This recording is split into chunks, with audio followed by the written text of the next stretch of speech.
Assalamualaikum warahmatullahi wabarakatuh. Salam jumpa lagi dengan saya Eko Budianto. Di kesempatan kali ini kita akan berbicara tentang peran peta pada sistem informasi geografis. Apa sebenarnya peta itu?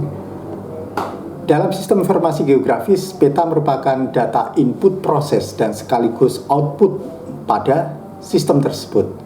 Jadi, peta merupakan bahan dasar yang akan diolah dan sekaligus hasil dari proses analisis terhadap data-data spasial pada sistem informasi geografis tersebut.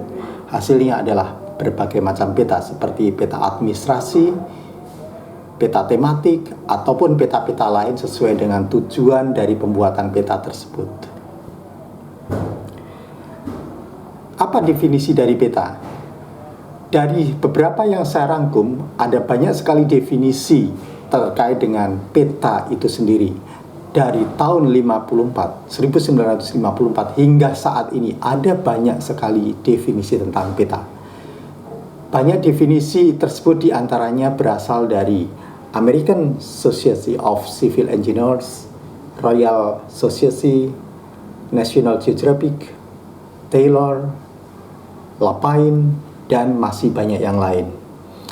Secara umum, kalau saya contohkan dari American Society of Civil Engineers, peta itu merupakan suatu representasi fitur-fitur fisik dari sebagian atau keseluruhan permukaan bumi, baik yang bersifat alamiah ataupun buatan, pada satu bidang datar dengan skala tertentu, dengan menggunakan tanda atau simbol, dengan metode orientasi tertentu. Dari hal tersebut, kita bisa mendapatkan beberapa kata kunci yang menjadi penciri dari peta itu sendiri, yaitu yang pertama kali adalah dia merupakan realitas geografi. Jadi apa yang ada di peta tersebut adalah merupakan satu realitas geografi.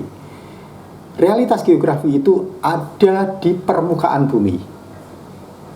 Kemudian dia dituangkan pada suatu bidang datar atau flat surface pada satu skala tertentu dengan menggunakan simbol. Selanjutnya menghasilkan informasi spasial tertentu. Dengan demikian ada beberapa kata kunci penting, yaitu yang pertama adalah geographical reality, earth surface, on the plane or flat surface, scale, sign and symbols, spatial information. Itulah kata-kata kunci yang bisa digunakan untuk mencirikan suatu peta. Jadi peta itu adalah sesuatu gambaran tentang muka bumi pada bidang datar dengan skala tertentu, menggunakan simbol-simbol, dan ditujukan untuk menghasilkan informasi spasial. Fungsi peta itu sendiri sebenarnya adalah untuk menunjukkan posisi dan lokasi. Ini adalah fungsi secara umum. Yang pertama adalah menunjukkan posisi atau lokasi suatu tempat. Dengan menggunakan peta kita bisa tahu di mana suatu lokasi itu berada, di mana suatu kota itu berada, di mana suatu objek itu berada, baik secara absolut ataupun relatif. Kemudian, berdasar peta itu sendiri, kita juga bisa menghasilkan informasi, yaitu untuk menunjukkan bentuk dan ukuran objek spasial. Itulah fungsi yang kedua, yaitu menunjukkan bentuk dan ukuran objek spasial. Fungsi yang ketiga adalah untuk menampilkan informasi wilayah tersebut, menampilkan informasi spasial wilayah tersebut.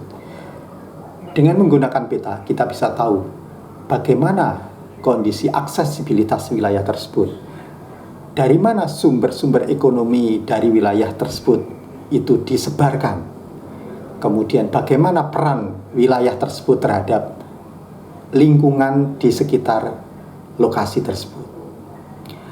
Peta bisa memberikan informasi dengan sangat jelas. Itulah fungsi dari peta, sehingga peta bagi orang geografi tentu menjadi sangat penting, dan itulah yang menjadi senjata utama bagi orang geografi. Selanjutnya, kalau kita melihat sebuah peta atau membuat sebuah peta, maka kita akan melihat adanya format peta. Ada dua macam format peta, yaitu peta analog dan peta digital. Peta analog adalah peta yang dicetak pada suatu bidang datar seperti misalkan kertas dan media-media yang lainnya. Yang selanjutnya adalah saat ini banyak sekali berkembang dan banyak dimanfaatkan pada banyak aplikasi, yaitu adalah peta digital. Peta ini merupakan peta dalam format digital atau elektronik. Nah, ini menjadi sangat berperan pada banyak aktivitas manusia pada saat ini atau saat era modern saat ini. Kemudian, ketika kita menggunakan peta, hal yang tidak boleh dilupakan adalah masalah skala. Apa itu skala? Skala itu adalah satu perbandingan antara jarak sebenarnya di lapangan dengan jarak yang ada di peta, atau dibalik kalau saya dapat katakan, jarak yang ada di peta berbanding dengan jarak yang sebenarnya di lapangan.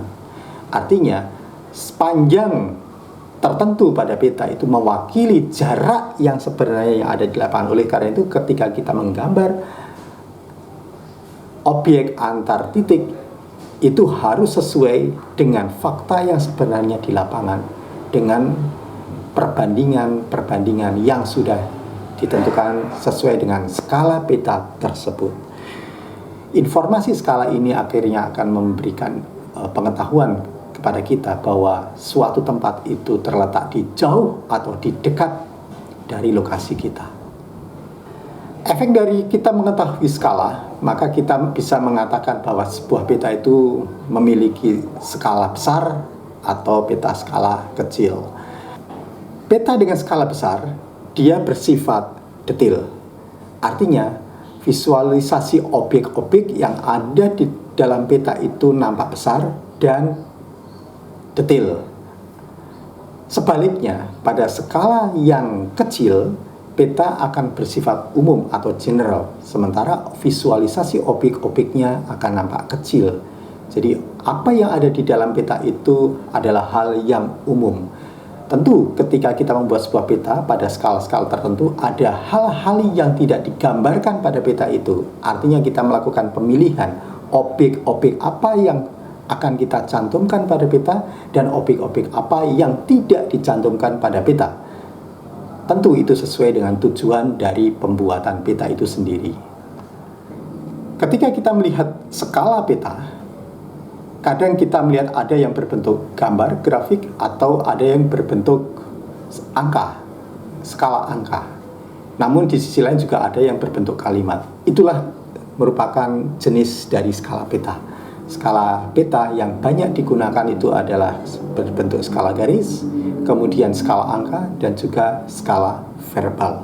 Skala grafis wujudnya adalah grafik, kemudian skala angka wujudnya adalah angka perbandingan. Skala verbal, dia berupa kalimat. Ketika kita menggambar sebuah peta dengan skala tertentu, maka tidak lepas dengan yang disebut dengan sistem koordinat. Apa sebenarnya fungsi koordinat pada peta? Fungsi koordinat pada peta yang pertama adalah untuk menempatkan fitur atau objek di permukaan bumi secara akurat. Karena dengan melihat koordinat tersebut kita bisa meletakkan posisi sebenarnya sebuah objek pada peta tersebut. Yang kedua adalah menempatkan posisi suatu data terhadap data lain. Artinya, suatu fitur akan memiliki lokasi yang relatif. Apakah dia di sebelah utaranya, atau di sebelah baratnya, timurnya, atau selatannya, dibandingkan dengan fitur-fitur objek yang lain. Di sini kita akan melihat adanya posisi relatif dari masing-masing objek. Selanjutnya yang ketiga adalah sebagai dasar analisis yang akurat. Dengan mendasarkan pada koordinat yang ada, kita bisa tahu bahwa jarak antara lokasi satu dengan lokasi yang lainnya adalah sekian meter atau kilometer. Kemudian luas dari suatu fenomena adalah sekian kilometer persegi. Hal tersebut bisa diketahui atau kita ukur dengan adanya sistem koordinat yang dicantumkan pada peta. Kita bisa juga melakukan uji kesahihan terhadap peta jika ada sistem koordinatnya. Demikian fungsi dari sistem koordinat. Terdapat dua jenis sistem koordinat pada peta. Yang pertama adalah sistem koordinat horizontal dan yang kedua adalah sistem koordinat vertikal.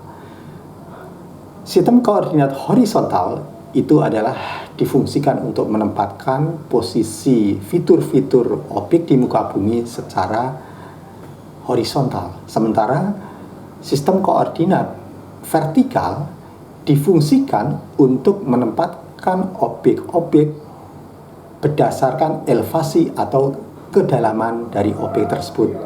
Sistem koordinat horizontal ada dua macam, Bu. Di sini yang banyak dimanfaatkan di Indonesia itu adalah sistem koordinat geografik dan sistem koordinat projected. Sistem koordinat geografik dia berbasis pada ellipsoid 3-dimensional. Kemudian lokasi ditentukan melalui pengukuran sudut. Pada saat melihat sebuah peta sering kita melihat adanya koordinat dengan satuan lintang dan bujur. Di situ kita sering melihat pula ada lintang bujur dengan simbol negatif ataupun tidak ada simbol negatifnya. Ada aturan terkait dengan penggunaan simbol negatif ataupun tidak negatif. Di sini lintang selatan disimbolkan dengan tanda negatif. Artinya seluruh area di sebelah selatan dari ekuator akan disimbolkan dengan koordinat lintang negatif. Sementara itu, untuk bujur negatif adalah seluruh area yang berada di sebelah barat prime meridian. Sementara untuk area yang di sebelah timur dari prime meridian akan memiliki bujur positif. Seperti kita lihat pada contoh peta di samping, kita melihat adanya area yang merupakan daerah Kabupaten Gunung Kidul, area Kars Gunung Sewu. Di situ kita bisa melihat adanya sistem koordinat yang menggunakan sistem geografik. Di situ tertulis adanya koordinat 110 derajat 24 menit 0 detik dan selanjutnya. Selanjutnya pada sistem koordinat horizontal yang kedua adalah sistem koordinat projected. Sistem koordinat ini berbasis pada bidang datar, kemudian koordinat menggunakan sistem Kartesian dari transformasi nilai koordinat sudut geodetik. Contoh yang sering kita jumpai untuk peta-peta di Indonesia adalah sistem koordinat yang menggunakan sistem Universal Transverse Mercator. Nah, di sini masing-masing lokasi dibagi menjadi zona-zona. Satu zona itu adalah selebar 6 derajat. Sebagai contoh, untuk zona 49 itu dibatasi dari bujur 108 derajat bujur timur hingga 114 derajat bujur timur. Satu zona itu dibagi menjadi utara dan selatan atau northern and southern. Bagian selatan dibatasi dari min 80 derajat lintang selatan hingga ekuator. Sementara untuk bagian utara atau northern itu adalah terentang dari ekuator hingga 84 derajat lintang utara. Jadi mohon diperhatikan di sini ada perbedaan. Yang sisi selatan itu dibatasi dari min 80 derajat lintang selatan, sementara bagian utara adalah 84 lintang utara. Nah, ini adalah contoh dari lokasi yang sama tetapi digambarkan dengan koordinat horizontal dengan sistem projected, di mana kita bisa melihat koordinat dari peta itu adalah pada lokasi 4 Eastern hingga 480.000 Eastern. Itu adalah kisarannya. Sementara untuk lintangnya, sisi selatannya, itu berkisar pada 9.100.000, cukup banyak ya. Dan seterusnya. Selanjutnya untuk sistem koordinat vertikal, ini difungsikan untuk menggambarkan atau menginformasikan tentang elevasi atau kedalaman suatu objek. Pada sistem ini dia menggunakan sistem atau satuan metrik. Jadi bukan lagi menggunakan derajat ataupun sudut. Yang kita temui di sini, kita akan mendapatkan koordinat ini memiliki satuan metrik seperti meter, feet, ataupun yang lainnya.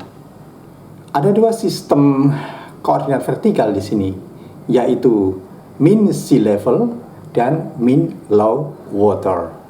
Mean sea level digunakan sebagai basis pengukuran elevasi, sehingga kalau kita melihat sebuah peta elevasi, contohnya adalah peta kontur, dasar pengukuran itu berdasar pada mean sea level atau elevasi muka air laut rata-rata. Angka selisih dari ketinggian suatu tempat terhadap mean sea level itu adalah elevasi dari objek tersebut. Sementara yang satunya adalah mean low water, di mana dia digunakan untuk basis pengukuran kedalaman. Ini adalah gambaran dari sistem koordinat vertikal. Kita bisa melihat adanya mean sea level dan mean low water, di mana mean sea level menunjukkan elevasi, dia ke arah atas, sementara mean low water digunakan untuk menunjukkan kedalaman, dia menuju ke arah bawah. Selanjutnya, setelah kita memahami terkait dengan sistem koordinat, kemudian kita harus memahami pula yang disebut sebagai proyeksi peta. Proyeksi peta merupakan satu metode menampilkan sistem koordinat dan data permukaan bumi pada suatu bidang datar. Kita sudah ketahui bahwa bumi atau model bumi itu merupakan objek yang berupa lingkaran atau bola, sementara peta itu sendiri adalah bidang datar.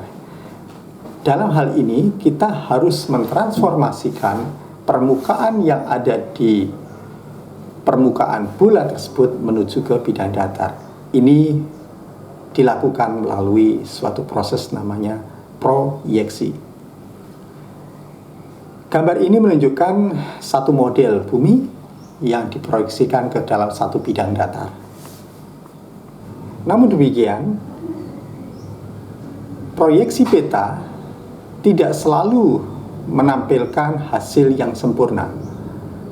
Terbukti setiap proses proyeksi ada beberapa hal yang salah dalam hal ini, seperti misalkan luas, bentuk, arah, dan jarak. Artinya, tidak ada satupun sistem proyeksi yang mampu memberikan informasi pada empat hal tersebut secara sempurna, tidak ada kesalahan. Oleh karena itu, tentu dalam kita membuat peta, kita harus menentukan sistem proyeksi yang paling tepat, sesuaikan dengan lokasi di mana lokasi tersebut yang akan dipetakan. Lalu apa yang harus disiapkan ketika kita akan membuat peta? Ada beberapa hal yang harus disiapkan ketika kita harus membuat peta. Yang pertama adalah kita harus memahami kebutuhan pengguna dan tujuan peta itu sendiri. Peta dapat difungsikan untuk berbagai hal. Dalam hal ini, maka pembuat peta harus paham untuk apa peta itu dibuat. Karena dengan memahami tujuan dari pembuatan peta, maka kita tahu apa saja yang harus ditampilkan pada peta tersebut, berapa skala yang digunakan, sistem proyeksi apa yang harus dilakukan. Selanjutnya yang kedua adalah tentukan area dan informasi yang akan dipetakan. Ini tentu tidak lepas dari tujuan pembuatan peta tadi. Selanjutnya, yang ketiga adalah terkait dengan skala dan sistem proyeksi dari peta tersebut.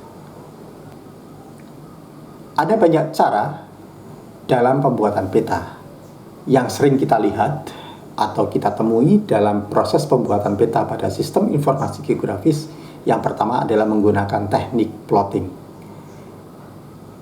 Yang kedua adalah dengan raster to vector. Jadi secara digital kita mengubah data raster menjadi vektor.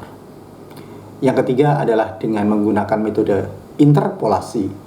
Dan yang terakhir adalah melalui teknik digitasi. Ini yang paling sering kita lakukan. Plotting itu adalah mengubah data koordinat menjadi satu data titik, kemudian data titik tersebut menjadi peta berupa peta titik pada sistem informasi geografis. Untuk raster to vector, dia dilakukan melalui suatu teknik digital menggunakan menu yang ada pada sistem informasi geografis tersebut untuk mengubah data digital menjadi data vektor. Kemudian interpolasi, ini adalah cara untuk mengenerate data-data dari elevasi, kemudian menjadi data ketinggian, kemudian menjadi data garis. Itu misalnya sebagai untuk pembuatan peta kontur. Digitasi adalah hal yang paling umum dilakukan, di mana kita melakukan proses penggambaran menggunakan perangkat mouse ataupun digitizer. Sering ketika kita membuat peta atau melihat sebuah peta, ada banyak hal yang dirasa tidak tepat dari peta itu. Apa saja yang sering terjadi pada peta itu? Apa saja yang merupakan kesalahan umum dari sebuah peta? Yang pertama adalah adanya grid system yang salah. Sering kita melihat adanya peta, tapi koordinatnya itu berawal dari angka 0, sementara itu adalah peta ukuran skala menengah, bahkan skala kecil, tetapi angkanya 0, padahal itu bukan di daerah Greenwich. Ini tentu menjadi pertanyaan besar, apakah koordinat itu menjadi koordinat yang benar? Silakan diperhatikan di situ. Yang kedua adalah adanya visualisasi atau simbol yang tidak jelas. Ada simbol-simbol yang serupa, baik itu warna ataupun bentuknya. Dalam hal ini, kita harus memperhatikan, harus dibedakan antara satu simbol dan simbol lainnya dengan cara yang jelas sesuai dengan karakter dari objek yang dipetakan tersebut. Yang ketiga adalah adanya keterangan atau legenda yang tidak jelas. Ini sering sekali karena peta itu adalah data. Peta adalah sumber informasi, oleh karena itu kita harus membuat peta dengan keterangan yang jelas sehingga pengguna peta dapat menganalisis dengan cermat dan betul. Selanjutnya, sering sebuah peta itu memiliki validitas yang lemah, di mana peta itu tidak menunjukkan siapa pembuatnya, kemudian siapa pihak yang bertanggung jawab atas peta tersebut. Gambar ini adalah satu contoh dari satu peta yang nampak adanya kesalahan grid. Juga ada beberapa hal lain yang perlu dikoreksi. Ada banyak contoh lain yang mungkin nanti bisa kita lihat pada peta-peta kita. Saya kira demikian dari saya. Selanjutnya kita bisa diskusi, silakan tuliskan pada komentar di bawah ini. Demikian dari saya. Wassalamualaikum warahmatullahi wabarakatuh.